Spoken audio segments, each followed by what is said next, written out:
571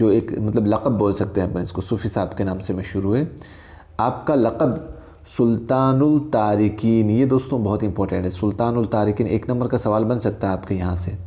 سلطان التارکین یہ لقب خواجہ غریب نواز رحمۃ اللہ تعالیٰ نے ان کو دیا تھا، یہ آپ کا لقب ہے۔ اور لقب دوستوں آپ کو بتا دوں، آپ نے اسم جامد کی 2 قسمیں پڑھی ہوگی، اسم جامد کی ایک تو اسم معرفہ اور ایک اسم نکرہ۔ تو اسم معرفہ کی قسمیں ہوتی ہیں نا دوستوں آپ کے، جس کے اندر آپ نے اسم معرفہ کے اندر پڑھا ہوگا، اسم لقب ہے، اسم عرف ہے، اسم کنیت ہے، اسم تخلق ہے، اسم تخلص ہے، اسم خطاب ہے، یہ آپ نے اسم معرفہ کی قسمیں پڑھی ہوگی۔ تو اس میں ایک نام دوستوں آپ کے اسم لقب بھی آتا ہے، اور اسم لقب یعنی کہ اس میں کسی خصوصیت کی وجہ سے یہ لقب دیا جاتا ہے، ٹھیک ہے۔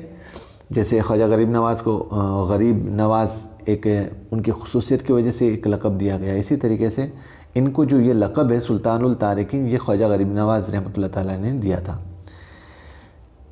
آگے بڑھتے ہیں۔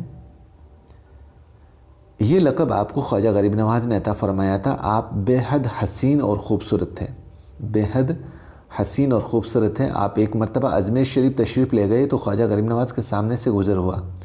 خواجہ صاحب نے انہیں دیکھ کر فرمایا کہ کس قدر حسین و جمیل شخص ہے۔ حسین و جمیل دوستوں یہ مترادف لفظ ہیں دوستوں، اور جب آپ کو حسین کا متضاد دے گا نا ایگزام میں، متضاد، حسین کا متضاد، تو اس میں ایک آپشن آپ کے جمیل بھی دیا ہوگا۔ کیا دیا ہوگا؟ جمیل بھی دیا ہوگا۔ اور ہمارے منہ پہ کیا ہے کہ حسین و جمیل یہ لفظ چڑھا ہوا ہے، تو ہم سیدھا کیا کرتے ہیں، غلطی کرتے ہیں سوال آتے ہوئے بھی، اور حسین کے سیدھے ہی آپشن پہ ہم متضاد بھول جاتے ہیں، حسین کے ساتھ جمیل لفظ ہے وہ اس پہ رائٹ ٹک کر دیتے ہیں، اور جب کہ اس نے ایگزامینر نے پوچھا کیا ہے، متضاد پوچھا ہے۔ تو اس کو دھیان رکھنا دوستوں، یہ چھوٹی سی غلطیاں ہیں۔ حسین و جمیل شخص ہے جس پر دنیا فریفتہ ہے، ٹھیک ہے۔ فریفتہ کا مطلب عاشق ہیں یا فدا ہیں۔ اگر میرا مرید ہو جائے تو اللہ بھی اس کا شیدا ہو جائے، یعنی کہ اللہ بھی ان کے اوپر عاشق ہو جائے۔ ادھر صوفی صاحب کا دل بھی خواجہ صاحب کی جانب مائل ہوا اور حاضر ہو کر خواجہ صاحب سے اپنا مرید کرنے کی درخواست کی۔ خواجہ صاحب نے درخواست قبول کرتے ہوئے صوفی صاحب کو اپنا مرید بنا لیا اور خلافت عطا کی، ٹھیک ہے۔ خواجہ صاحب نے اب صوفی صاحب کا دل دنیا سے اچٹ گیا، مطلب ان کا جو دنیا داری سے جو وہ موہ بھٹک گیا، اور آپ کے پاس جو کچھ تھا وہ غریبوں اور فقیروں میں تقسیم کر دیا۔ صرف 10 جریب زمین موضوع سوالی میں رکھی تاکہ بال بچوں کی کفالت ہو سکے۔ آپ اس زمین پر کھیتی کرتے تھے اور تا عمر اسی پر اپنی عمر جو ہے وہ بسر کی۔ یعنی کہ دوستوں جب صوفی صاحب نے حضرت خواجہ غریب نواز کے مرید بن گئے تو ان کی جو دنیا داری میں موہ مایا میں ان کا جو من تھا وہ اچٹ گیا، مطلب وہ مطلب ایک طریقے سے منہ بھنگ ہو گیا ان کا دنیا داری سے۔ تو ان کے پاس جتنی بھی راشی تھی، رقم تھی، دولت تھی، وہ غریبوں میں تقسیم کر دی۔ صرف 10 جریب زمین، یعنی کہ یہ ایک زمین کی کاؤنٹنگ ہے، صرف اس کو اپنے خود کی گزارے کے لیے بچا کے رکھ لیا تاکہ بچے جو ہیں وہ اس سے کھیتی کر کے گزارا کر کے اپنا زندگی گزار سکے بس۔ ایک مرتبہ کا واقعہ ہے کہ صوفی صاحب اپنے پیر و مرشد حضرت خواجہ غریب نواز کی خدمت میں حاضر تھے۔ خواجہ صاحب نے کیف و سرور کے عالم میں صوفی صاحب سے فرمایا کہ تمہاری کوئی خواہش ہو تو بتاؤ۔ ایک مطلب اپنے خواجہ صاحب کے دربار میں ایک بار واقعہ یہ شیئر کرتے ہوئے لکھتے ہیں کہ جیسے ہی صوفی صاحب خواجہ صاحب کے دربار میں حاضر ہوئے، خدمت میں حاضر ہوئے، تو خواجہ صاحب نے بڑے ہی مزیدار انداز میں ان سے پوچھتے ہوئے، پوری مستی کے عالم میں ڈوبتے ان سے پوچھا کہ تمہاری کوئی خواہش ہو تو بتاؤ، تو اللہ اسے پورا کرے گا۔ آگے خواجہ صاحب لکھتے ہیں آپ جو خواہش ہے آپ کی وہ بتاؤ، اللہ اس کو پوری کرے گا۔ تمام موجود حاضرین اس وقت حیران رہ گئے، جو بھی اس دربار میں موجود تھے وہ اس وقت حیران رہ گئے جب صوفی صاحب نے جواب دیا کہ حضور یہ بندہ تو اللہ کی رضا میں ہی راضی ہے۔ کیا بات ہے یار، بہت خوبصورت بات بولی انہوں نے کہ حضور یہ بندہ تو اللہ کی رضا میں راضی ہے، یعنی کہ یہ بندہ تو صرف جو خدا جس چیز میں راضی ہے بس اسی میں راضی ہے، اسے اپنے مولا کے سوا کوئی دوسری خواہش نہیں چاہیے۔ خواجہ صاحب بہت خوش ہوئے اور انہیں سلطان التارکین کا لقب دیا۔ سلطان التارکین دوستو، سلطان التارکین۔ اب آپ مجھے اس میں بتاؤ سلطان التارکین اس کے اندر حروف شمسی ہوا ہے یا حروف قمری استعمال ہوا ہے؟ بتاؤ مجھے۔ تو اس کے اندر دوستوں آپ کی جانکاری کے لیے بتا دوں، سلطان التارکین، لام کا تلفظ ادا ہوا ہے یہاں پر، سلطان التارکین نہیں پڑھ سکتے اپن، سلطان التارکین، تو یہاں پر لام کو بڑھا دیا ہے، لام کو اپن شین سے کاف کی طرف بڑھیں گے تو لام کا تلفظ ہوگا۔ میں نے اس کو ڈیٹیل میں آپ کو ایک سوتر کے مادھیم سے حروف شمسی اور حروف قمری کا جو کنفیوژن تھا وہ کلیئر کیا ہے، پچھلے والے ویڈیو میں ضرور دیکھنا۔ صوفی صاحب یاد خدا میں ہر وقت غرق رہتے تھے، ٹھیک ہے، اور انہیں دنیا کی کسی چیز میں لذت محسوس نہیں ہوتی تھی، کسی بھی چیز میں دنیا کی۔ اللہ کی مخلوق سے محبت کو آپ عبادت سمجھتے تھے، دوسرے کے مذہب اور جذبات کا احترام آپ ضروری سمجھتے تھے، دوسرے لوگوں کی بھاوناؤں کی بھی آپ قدر کرتے تھے، اور اپنے مریدوں کو بھی اس کی تلقین کیا کرتے تھے، یعنی کہ اپنے مریدوں کو بھی یہ بتایا کرتے تھے۔ ہندو اور جین مذہب کے ماننے والے ناگور میں کثرت سے رہتے ہیں، یعنی کہ بہت زیادہ سنکھیا میں ہندو اور جین دھرم کے ماننے والے رہتے ہیں۔ آپ نے ان کے مذہبی جذبات کا اتنا احترام کیا کہ جانوروں کا شکار چھوڑ دیا اور گوشت کھانا ہمیشہ ہمیشہ کے لیے بھی ترک کر دیا، چھوڑ دیا۔ اس محبت اور یگانگت کے جذبے سے متاثر ہو کر بستی کے تمام لوگ آپ کے گرودیدہ ہو گئے۔ آگے بڑھتے ہیں دوستوں۔ آپ کی اہلیہ نے آپ سے فرمائش کی کہ یہاں ہر گھر میں لوگ گائے پالتے ہیں، عورتیں صبح کے وقت ان کا دودھ دوتی ہیں، کیوں نہ ہم بھی ایک گائے خرید لیں؟ چنانچہ صوفی صاحب نے انہیں ایک گائے خریدی، اور ان کی اہلیہ اس گائے کی خدمت کر کے بہت خوش ہوتی اور خود اس کا دودھ دوتی۔ گاؤں والوں کو یقین ہو گیا کہ یہ درویش ہم سے پیار کرتا ہے، ہم اس کو اپنے سے الگ نہیں کر سکتے۔ آپ زخمی جانوروں اور پرندوں کا علاج کرتے تھے، یہ جانور اور پرندے بھی آپ سے اتنا مانوس ہو گئے، یعنی کہ آپ سے اتنے گل مل گئے کہ آپ کے پاس سوتے جاگتے موجود رہتے۔ آپ جب سوتے تو چڑیا آپ کے بدن پر بیٹھ جاتی، آپ ان کی تکلیف کی خاطر کروٹ تک نہیں بدلتے۔ عام آدمی سے آپ اتنے جڑے ہوئے تھے کہ کسی کو احساس ہی نہیں ہوتا کہ آپ اتنی بزرگ ہستی ہیں۔ آپ نے بستی والوں کے ساتھ رہ کر مقامی بولیوں میں مہارت حاصل کر لی، اس طرح آپ کی زندگی بھائی چارے اور محبت کے جذبات سے بھری ہوئی تھی۔ آپ نے گوشت کھانا چھوڑ دیا تھا، جو لوگ آپ سے ملنے آتے تھے انہوں نے بھی یہی طریقہ اپنا لیا تھا کہ کبھی گوشت کھا کر آپ کی مجلس میں نہیں آئیں گے، ایسا نہ ہو کہ آپ کو کوئی تکلیف ہو۔ اس عمل کا نتیجہ یہ ہوا کہ آج بھی جو جائرین آپ کے مزار پر حاضری دیتے ہیں وہ ادباً گوشت کھا کر وہاں نہیں جاتے۔ آپ کی درگاہ کے احاطے میں کسی بھی شخص کو گوشت لانے، پکانے یا کھانے کی اجازت نہیں ہے۔ آپ کے عرس شریف میں بھی آپ کا لنگر بھی بغیر گوشت کے ہی ہوتا ہے۔ دوستوں، یہ ایک بہت بڑی شخصیت صوفی صاحب جن کے بارے میں ہم پڑھ رہے ہیں، یعنی کہ ان کی زندگی ایک عام لوگوں سے جڑی ہوئی زندگی تھی، اور انہوں نے اپنے ماحول کو اس طریقے سے ڈیزائن کر لیا کہ ان کے آس پاس میں دوسرے دھرم کے بھی لوگ رہتے تھے، ہندو، جین وغیرہ، تو ان کو اپنی وجہ سے تکلیف نہ ہو اس لیے انہوں نے گوشت کھانا بھی چھوڑ دیا۔ اور جیسے ہندو دھرم کا جو گائے ہے وہ پوتر اپنے جانور مانا جاتا ہے، تو جب ان کی اہلیہ نے، ان کی بیوی نے دیکھا کہ ان کے گھروں میں گائے بندھی رہتی ہے تو انہوں نے بھی اچھا جتائی کہ ان کے گھر پہ بھی ایک گائے ہو اور وہ دودھ دوہے۔ تو صوفی صاحب نے ان کی بھی خواہش پوری کر دی اور وہ بہت خوش ہوئی گائے کی سیوا کر کے۔ اور ابھی بھی دوستوں یہ پریکٹیکل ہے کہ ان کی جو مزار شریف ہے وہاں پر جو لوگ جانتے ہیں، ان کے بارے میں اگر کچھ پڑھا ہے یا ان کے بارے میں بزرگوں سے سنا ہے تو کوئی بھی وہاں پر گوشت کھا کر نہیں جاتا ہے، اور نہ ہی ان کے مزار پر کبھی گوشت بنتا ہے، ٹھیک ہے۔ تو آگے بڑھتے ہیں۔ صوفی صاحب اپنے وقت کے بہت کامل درویش ہونے کے علاوہ عربی، ہندی، فارسی اور مقامی بولیوں کے عالم بھی تھے۔ فارسی زبان میں آپ نے کثرت سے شعر کہے، آپ کئی کتابوں کے مصنف تھے، ٹھیک ہے۔ آخر زمانے میں صوفی صاحب کا خواجہ صاحب نے اجمیر میں اپنے پاس بلا لیا اور حکم دیا کہ اب تم میری ضعیفی میں یہاں رہو۔ ضعیفی مطلب اب بڑھاپے میں یہاں رہو، آپ نے حکم کی تعمیل کی اور کافی عرصہ یہاں رہ کر پنجگانہ نمازوں کی امامت فرمائی۔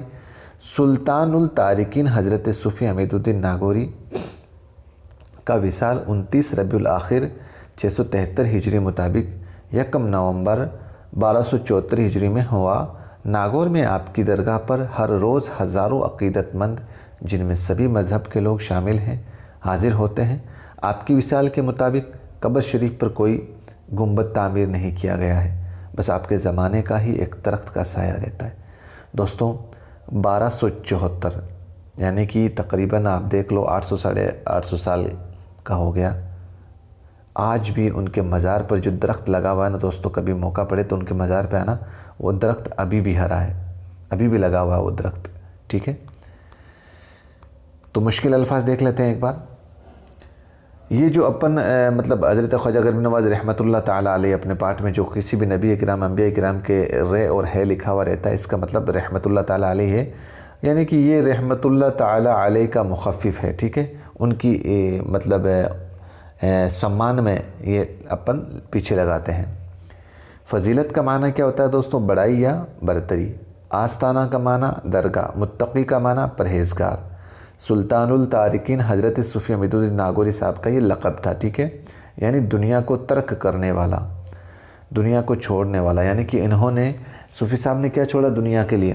اپنی جتنی بھی جائیداد تھی وہ مطلب غریبوں میں تقسیم کر دی، اور دنیا داری سے ان کا موہ ہے جو پوری طریقے سے بھنگ ہو گیا تھا، چھوڑ دیا تھا انہوں نے اللہ کی عبادت کے لیے۔